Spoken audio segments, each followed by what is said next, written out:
These are things that I've picked up from a couple of decades of doing a lot of travel on my own, travel with my family, travel for business, travel for pleasure, everything in between, and traveling to, I think, over 50 countries and hundreds of cities around the world. You're listening to The Growth Booth, the show focused on achieving lifestyle freedom through online businesses. Whether you're looking for step-by-step strategies to start building an online business, simple game plans to grow your business, or proven lifestyle freedom frameworks, you are in the right place.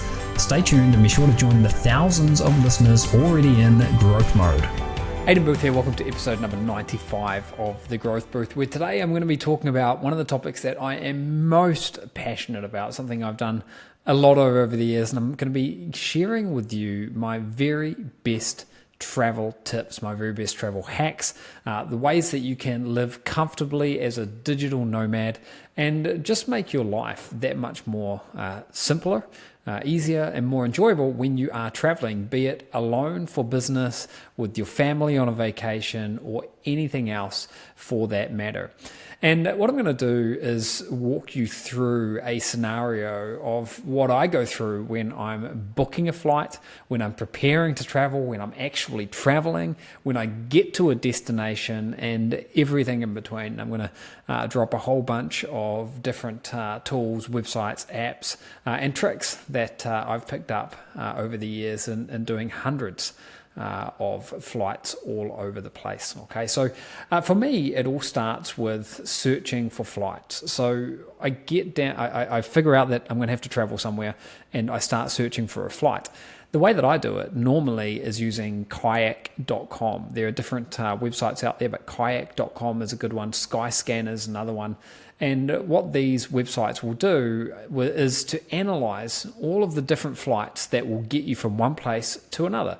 So let me give you an example. Let's say I'm traveling from Buenos Aires, where I live most of the time, to London. There are lots of different ways that I could go. There are lots of different airlines. There are direct flights. There are connecting flights and everything else. Kayak, Skyscanner, and other similar websites like these will have a look at all of the different options and then serve me up information about which are the options that are at my disposal, and then I can then choose which one I want to take. Now, that's a pretty good way, and I feel like using kayak.com will get you 80% of the benefit if you just want to book flights on your own. What I tend to do after I've identified a flight through the likes of kayak.com is then actually go and book it, not on Kayak, but from the actual airline. So if Kayak is showing me that there are flights to London with American Airlines, then I'll actually go over to americanairlines.com and make my booking through that website. And when I do that, I'll also make sure that I'm booking it through my frequent flyer account. So I'll be logging into American Airlines and booking it that way. Now, in addition to using the likes of kayak.com, I've found more and more these days I'm going back, as it were, to the future and using travel agents. And I've got a couple of different travel agents that I use for different purposes. But I find that the more complex the travel is, the more value I get from using a travel agent. So a lot of the domestic travel I do in Argentina, I actually do with a travel agent, where there are lots of moving parts, like I'm traveling with my family, we're going to multiple different hotels, maybe there's multiple different connecting flights. Then sometimes I like to use a travel agent as well. They just make it, in my experience, that much more streamlined, and allow me to not have to worry about many of the bits and pieces that I would otherwise have to worry about, like how do I get from one place to another? How does it all work? Am I missing anything? They just take care of all the heavy lifting for me, and oftentimes the travel agent will actually get me better priced options as well that I can't see for whatever reason. Now, when I'm booking my flights, if I'm doing it myself and not with a travel agent, I like to use flexible dates if I can. And if I'm using kayak.com, then I can put that I've got flexible dates, maybe plus or minus 3 days or something like this. And it will bring me back a matrix showing different options in terms of price. And I can oftentimes save a lot of money by doing that. It takes me 2 seconds to do that. And because a lot of the time I am quite flexible with my travel dates, it's just a great, simple way to get better flights. And it's not always about saving money. Sometimes it's about getting a direct flight or a connecting flight that's got, 2 or 3 hour connection in the middle versus, 8 or 10 hours. So it's not just about saving money. It's just about finding better options. And the more flexible you are with your dates, the more flexible your options tend to be. One thing I will say is over the years, I've really started to be willing to pay more for flights that leave at certain times or from certain airports, and really pay a premium for flights that leave at times that I want them to leave at. So if I'm traveling with my family and I'm going on a long haul flight, I inevitably want the flight to leave at 9 p.m. or 10 p.m. so that my kids can get a night's sleep on the plane.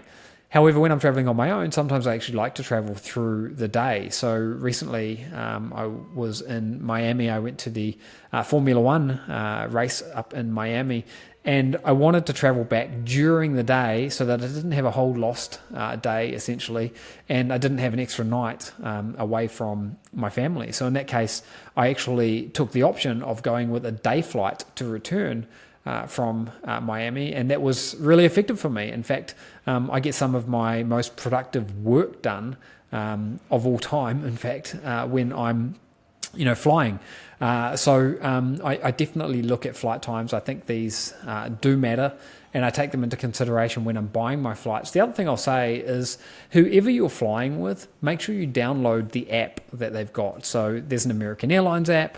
There are apps for all the major airlines these days, and they can make it so much easier when you're doing your check-ins to get updates about anything that may be happening with your flights, and just make sure you don't miss anything. It makes it that much easier to manage the flights when you are actually traveling.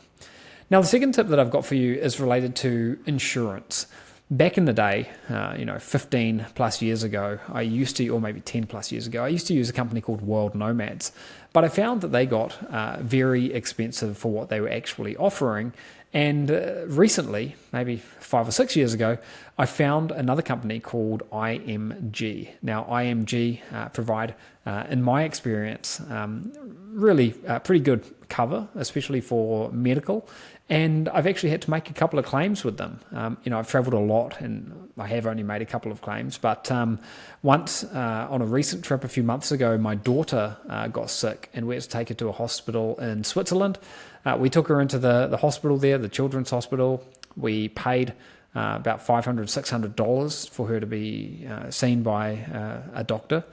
And then when we got back to Buenos Aires, I just I logged in and I sent them an email. I sent them the receipt, and within a couple of days, they had returned that money back to my account.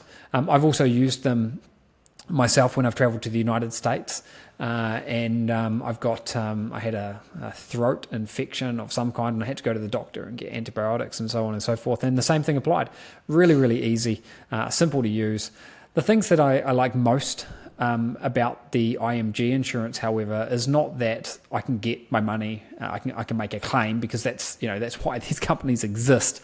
And if they made it too difficult for you to make a claim, they'd probably go out of business. But what I really like about them, about IMG in particular, is I think it's really good bang for your buck. So if I'm traveling on my own, it's like $3, $4, $5 a day maybe to get health insurance from IMG.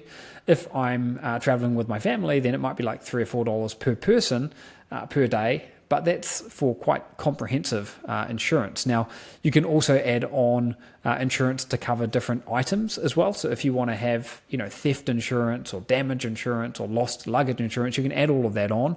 And I found it to be very, very cost effective. The way that it works is you choose a location that you're traveling to, and then based on that, they've got different plans available with varying degrees of coverage. But it's definitely the insurance company that I go to every single time now. Something else that you might want to keep in mind, though, is oftentimes credit cards offer some kind of travel insurance as well. So you can always inquire about that with your bank. So at this point, we've used the likes of kayak.com to find a flight. We've identified a flight. We've purchased a flight. We've got our insurance sorted, and it's time to start packing. So what I've found to be the very best way to pack clothes is actually not to fold them up, but to roll them up. And when I roll up clothes, it actually means that I reduce the wrinkles, and it actually saves quite a lot of space as well. In addition to rolling up clothes, I like to use packing cells. So what are packing cells? Packing cells are little bags, little, quite small bags about the size of a laptop, or even smaller, a lot smaller than that sometimes. And I use them to divide up where my clothes are. So I'll put my t-shirts in one place, maybe I'll put some jeans or something in another place, and it means that it just makes it incredibly organized and easy for me to find things. I never really feel like I'm living out of a suitcase when I go traveling, because I've got these packing cells. It just makes it incredibly simple to stay organized, and I'm not rummaging around in a big bag with 1,000 different things in there. I'm just going to a specific packing cell. When you get to traveling with a family or with other people, then what we do is we've actually got color-coded packing cells. And this is kind of just the way that it's panned out. We've accumulated different packing cells over the years. So my daughter can have one color, my son can have one, my wife can have one, and I can have the other. And then that makes that even easier as well. One question I often get from people is, and I don't know why, but I've had this question a few times, is what's better, a hard suitcase or a soft suitcase? And I'm a little bit torn here. If I'm traveling on my own, I find the hard shell suitcases to be pretty good. I feel like they obviously do a really good job of protecting the stuff inside. However, the soft shell suitcases, I think, are more flexible. The soft shell suitcases, you can kind of open up like a bucket and just pile everything in, whereas the hard shell is almost like a clam, and you've got two pieces that need to fold together. So it can make tracking a little bit more packing, I should say, a little bit more tricky. So overall, I'm someone that would prefer a soft shell, I think, and I like to take a small suitcase as a carry-on, also a small backpack as a carry-on as well. And something I always take if I'm planning on purchasing a few things when I'm away, or coming back with more products than I went with, more items than I went with, is an expandable bag. So I've got a really good, very durable, expandable bag that expands out to be around about the size of a suitcase actually, but it folds down to be really, really small. So I can just throw that in my suitcase, we take it away, and then if we end up buying things on our vacation or whatnot and we need more space, we've got that to come back to. Okay, so that's a little bit about packing. Okay. Today's show is brought to you by the Blueprint Academy, a coaching service that I've been providing for about 8 years now. If you're interested in getting one-on-one coaching from me and my team of experts, as well as being able to leverage the resources and infrastructure that I've got in my business, then head over to thegrowthbooth.com/academy to get all the details. I'm passionate about helping people build businesses online, and this is where I can help you. So again, head over to that link, thegrowthbooth.com/academy, and find out how we can help you at the Blueprint Academy today. So the next thing you're probably going to do is head to the airport and get ready to jump on the flight. So when I'm on the flight, there are certain things that I like to do that make the trip more comfortable for me. First of all, if I'm traveling on my own, I'll always be traveling business class, and that makes a huge difference. If I am traveling for business, for work, then I find that I get there refreshed and I can really hit the ground running, and that alone is worth the price of upgrading to business class. But beyond that, I just feel like it's so much better for me in general. I just always feel better when I arrive, and it was one of the things that I often thought about early on in my business career. When my business really started going well, I sort of hummed and hawed a little bit over should I spend 4 times, 5 times, sometimes more the price of a economy ticket to go with business, and it's just become a standard practice for me. It is a lot more expensive, but I don't think about what else could I do if I traveled economy. I'm really thinking about it from an abundance mindset. I want to be able to travel the best way I can and not have to sacrifice or give up anything at the other end as a result of that. But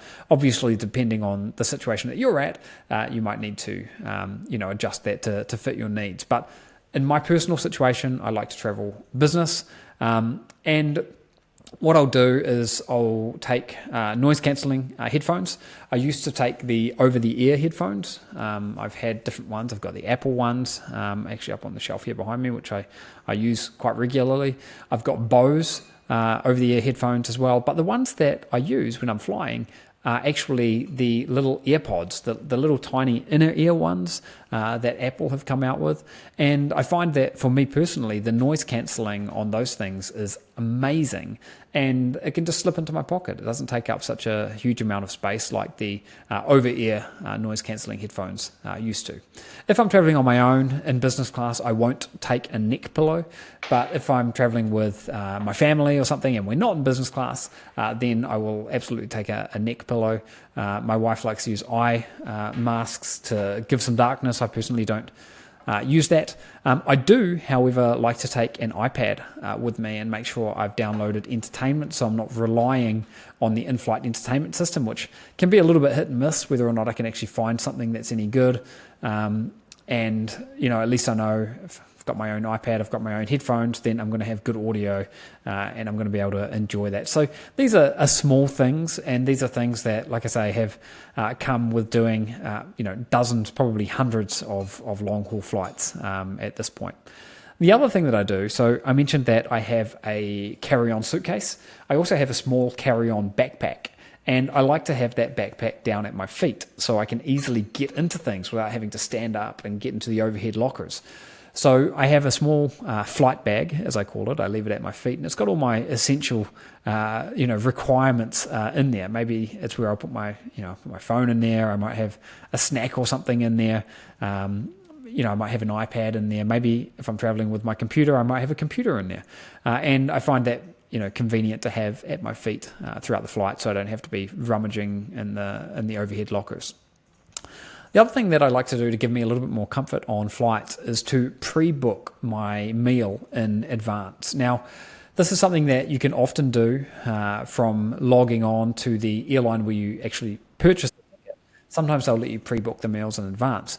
And I've been traveling in business class before and not been able to get the meal that I wanted because it had ran out. And this is not something that you want to have happen. I mean, especially if you're paying, more money to get what should be a premium service, you don't want that to happen.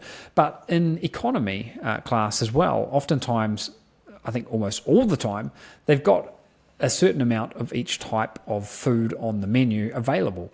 So if you're sitting right at the back of the plane, by the time they get to you, maybe they've only got pasta left, or maybe they've only got chicken left or something. Whereas everyone has snapped up the most popular food first. If you pre-book your meal in advance, then you can avoid missing out on what you really want. The other thing that I will always try to do during a flight is to stay hydrated, so drink lots of water. And normally I don't drink alcohol on flights either. I just find that, I don't get much reward out of doing that. In fact, I normally feel a little bit more parched, a little bit more tired and drowsy when I get off the plane because, inevitably I haven't been able to sleep quite as well. Alcohol will dehydrate you at the best of times, at the worst of times, but it'll also dehydrate you when you are flying at 30,000 feet even more. So I think that's why it's important to stay hydrated. And if you are going to have a drink, don't go too crazy there. At least that's what that's the way that I like to look at it. I like to use the lounges before I travel, and you'll get access to lounges normally if you are if you're traveling with business. Otherwise, if you're not traveling with business but you're part of a frequent flyer, category or something, then you might get access. Or another way you can get access is sometimes through credit cards. So if you've got an Amex, you'll often be able to get into the American Express lounge. And there are lots of other sort of ways that you can get into different lounges. I think that's worth exploring. For me, in the lounges, that's normally, if it's a good lounge, that's where I like to actually have my meal.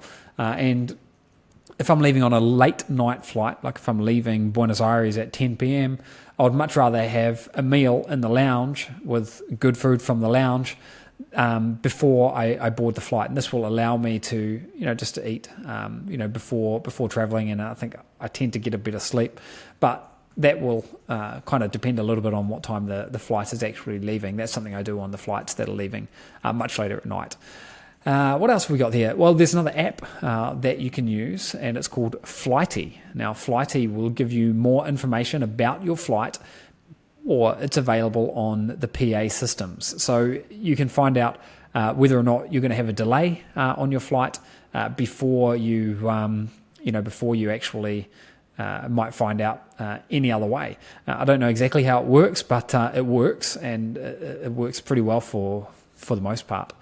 In terms of which seats to sit in, I think this is personal preference. I mean, if you're by the aisle and you're someone that gets up and down a lot, then maybe this is going to be a bit easier for you. But if you're someone that doesn't really get up and down that often in your flight, then you might prefer to be by the window. One thing I will recommend is a website called Seat Guru. And at seatguru.com, you can put in your flight number, the day that you're flying, the airline that you're flying with, and you can have a look at and see exactly what kind of seat you're going to get, where it's going to be, where it's positioned on the plane, the pros and cons, things other travelers have said about it, any issues that it might have, and so on and so forth. And this is something that I absolutely use when I'm booking flights for myself, because I think there oftentimes is quite a bit of difference between one seat and another. Okay, and so Seat Guru is a good one there. Couple of things I found traveling with kids. Now, there are inflatable pillows that you can sort of get. They're not really pillows, they're more like platforms. And they will go in, they will sort of fill up the space where an adult's legs would go in the economy section of the plane. The good thing for little kids, though, is that this basically transforms the economy seat. If you get a couple of these things, it can transform it into somewhat of a bed. And it's been quite effective with our kids, particularly when they were younger, to allow them to almost sort of lie down a little bit more. Air New Zealand have actually got something really cool, and I haven't seen this on any other airline. I think it's trademarked or copyrighted to Air New Zealand or something, but it's called Sky Couch, and it's where the economy, an economy row of seats, so 3 seats, will transform into a bed, and you can lie down on that. You could book out those 3 seats for yourself and lie down on it. What my wife and I will typically do is we'll book out 2 rows of 3 seats, and I'll be lying down on one of the seats with my son or my daughter, and she'll be lying down on the other one with the other kid. And that's a really comfortable way of traveling and really good bang for your buck. But again, that's only something I've seen on Air New Zealand. Now, once you arrive at your destination, you're going to be starting to think about accommodation. In fact, you will hopefully take care of this before you actually depart. We've gone back and forth a lot over the years between Airbnb and also using the likes of Booking.com. Hotels.com was one we used for a long time. They had a really good loyalty program, but that loyalty program is terrible nowadays, so I wouldn't necessarily recommend you use that. But Booking.com is still good to get a good cross-section of availability and identify different hotels. When I'm booking accommodation, normally I like to first and foremost book based on the location and then on the grade of the hotel. So if I'm looking for a 5-star hotel in a certain location, then I can use the likes of Booking.com, even Hotels.com, and narrow my search down to just be looking at those kinds of properties. Airbnb, we've had some great experiences and we've had some mixed experiences with this. I think as my kids are getting older, we're preferring hotels a lot these days. When they were younger, Airbnb was good because it gave us, a bit more flexible facilities sometimes for doing, cooking and bits and pieces with the kids. But oftentimes you can get that through hotels anyway, and you get a better,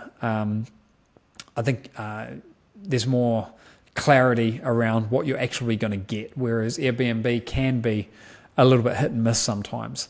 So overall, I think I definitely prefer hotels and going with booking.com to filter through them. And then if possible, I like to use the different loyalty programs as well. So, all the major hotel chains are aligned with one of the different loyalty programs for the most part, and you can find out about those if you just go to the hotel websites. And similarly, when I'm booking hotels, I'll use booking.com the same way I used kayak.com for finding flights. I'll use booking.com for finding hotels, but then before I reserve the hotel, I'll sometimes go over to the actual hotel website.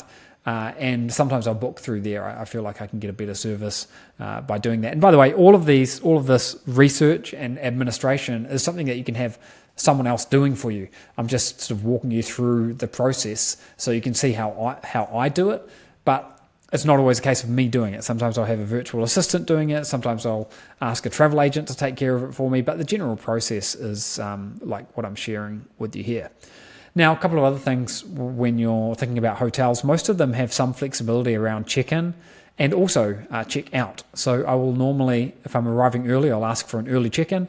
And if I'm leaving late, I'll ask for a late checkout. And most of the time, I would say 90% of the time, there's a bit of flexibility there, and it just makes my life a little bit easier. Now, there are not many places like Las Vegas. Las Vegas is a pretty interesting and unique place. And one of my good friends once shared a tip with me, which I've used on multiple occasions now in Las Vegas to get a much better room. So I thought I'd share that one with you here. And the trick to getting a better room in Las Vegas is to offer the person that's helping you do your check-in a tip when they are in fact doing your check-in. And the way this typically works is you might have a $50 note or a $100 note, and when you're doing the check-in, you'll just put that on the counter and say, look, are there any special room upgrades or other upgrades that you can give me? And I've used this multiple times in Las Vegas, and it has been transformational. I've been able to get into rooms much, much earlier than when I've already been told that there are no rooms available. I then use the, are there any upgrades? Is there anything you can do for me here? Sliding a $100 or a $50 bill across the counter, and all of a sudden, all the problems are solved. Or in another case, I was doing a longer stint in Las Vegas. In fact, I think I was there for even a couple of months. I had multiple seminars, and this was probably 8 or 9 years ago, and I was there with my wife. And when we were checking in, I did the same thing. And this time, because I was there for such a period of time, I think I slid may have been a couple of $100 over the counter. And keep in mind that the cost of the hotel was probably several hundred, maybe $400 a night kind of a thing. And so a couple of $100 in the scheme of things wasn't a lot of money. But I used this tip, and what it ended up getting us was a by far superior room on a much, much higher floor with a great view. It also got us I think it was like a $20 per day voucher to spend in the shop, which was brilliant because it was the shop inside the hotel where we could get our food and beverages and all that good stuff. So that was a $20 per day voucher. Remember, I was there for weeks on end, so that alone paid for it. I was also able to get a complimentary upgrade to the fast internet, which was obviously in my line of work was quite beneficial for me. And all of this just for a couple of $100. Now, if I'd bought these things individually, it probably would have cost me an extra $1,000 or even maybe a couple of $1,000 because, in Las Vegas, all of these things are expensive. And keep in mind that we were getting a $20 voucher every single day while we were on the resort. So that's a tip that has never let me down in Las Vegas. There's not really any rocket science to it, but when you're doing your check-in, you just nicely ask if there's any upgrades or anything anything that the person helping you can do to help you have a more comfortable stay, and giving them a tip essentially goes a long way there. And I've never had someone take the tip without giving me some kind of upgrade, which was by far worth what the tip was valued at. So I think it's pretty much a no-brainer there. The next thing that you might be wondering about when you're in a place is how to get around. So I think this depends where you're going, what you plan on doing when you're getting there. But for me, if I'm renting a car, then I will typically have a travel agent or a virtual assistant go through and check prices with and find the best car to meet my needs. And again, it's not always based on price.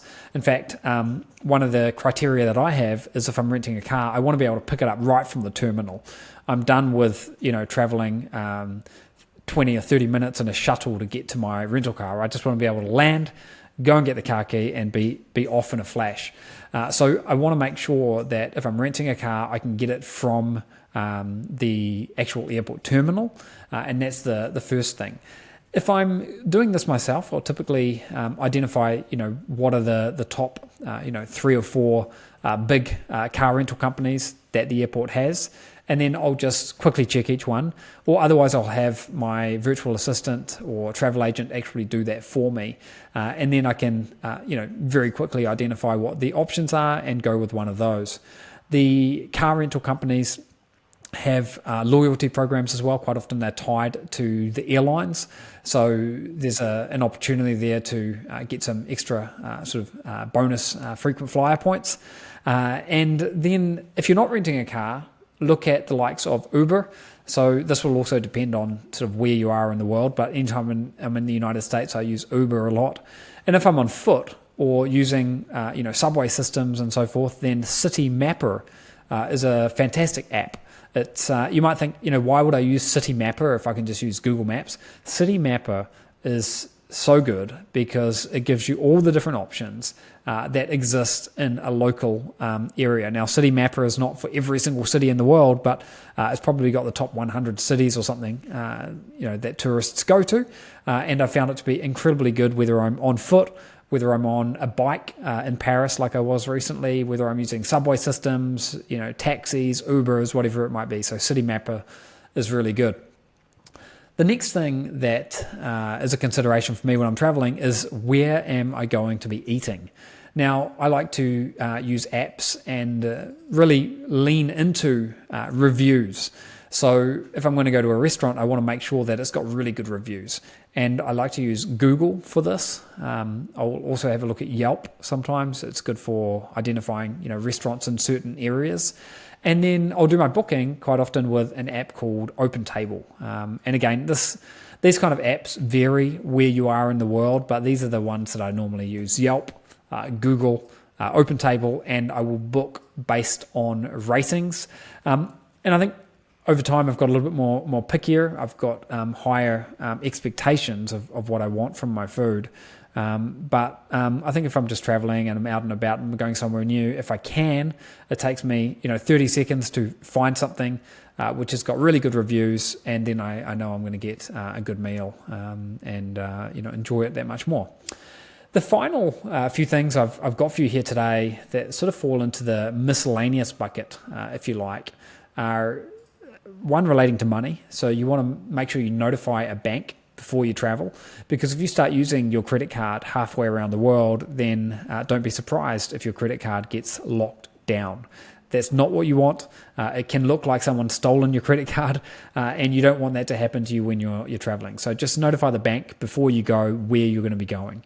Another tool that I use is a VPN, and this allows me to log in to different accounts that I've got that may raise a security alert otherwise if I log into them from a different location. So I can set my location to wherever I want it to be, the United States, Argentina, New Zealand, wherever, and log in just as I always would without tripping any tripwires as it were, and getting locked out from a security standpoint. I like to travel with an ultra small laptop. So I'm talking about, a MacBook Pro or a MacBook Air that are 13 inches.